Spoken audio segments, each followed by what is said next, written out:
महाराष्ट्र के एक शहर में रवि नाम का एक सफल व्यवसायी रहता था।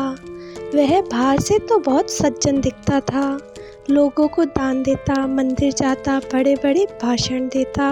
ईमानदारी ही सबसे बड़ा धर्म है, लेकिन अंदर से वह बिल्कुल विपरीत था।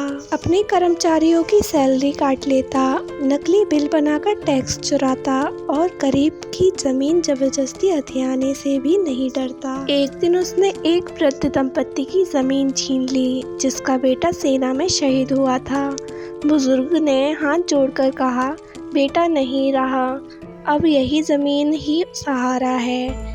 रवि ने हंसते हुए कहा, कानून को जो करना है कर लेने दो, और जमीन पर कब्जा कर लिया। समय बीता, रवि का कारोबार तेजी से बढ़ा, लेकिन एक दिन अचानक उसके बेटे की तबीयत बिगड़ गई। लाख इलाज के बाद भी कोई सुधार नहीं हुआ। डॉक्टरों ने भी हाथ खड़े कर दिए। थक हार कर रवि एक आयुर्वेदिक वैद्य के पास पहुंचा। वह वैद्य वही वृद्ध था जिसकी जमीन रवि ने छीनी थी, लेकिन उसने ना तो बदला लिया, ना ही गुस्सा दिखाया। उसने रवि से कहा, बेटा, शरीर का इलाज तो मैं कर दूंगा, पर मन और कर्म का इलाज तू खुद करना सीख।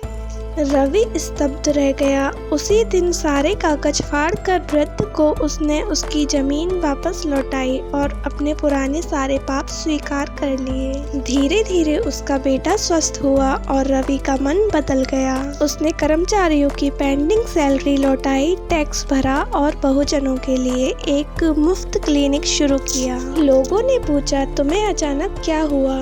रवि ने जवाब दिया, कर्म कभी पीछा नहीं छोड़ते, या तो आपको घसीटते हैं या आप खुद उन्हें सुधार लो। कर्म का फल हमेशा मिलता है। अगर हम अच्छे कर्म करेंगे तो हमें अच्छा फल मिलेगा, अगर हम बुरे कर्म करेंगे हमें बुरा फल मिलेगा। इससे हमें सीख मिलती है कि हमें सदा अच्छे कर्म करने चाहिए और बुरे कर्मों से बचना चाहिए। ऐसी ही प्रेरणादायक कहानियों के लिए हमारे इस चैनल को सब्सक्राइब करें, वीडियो को लाइक करें, शेयर करें, कमेंट करें। जब तक हम लाते हैं एक और नई कहानी।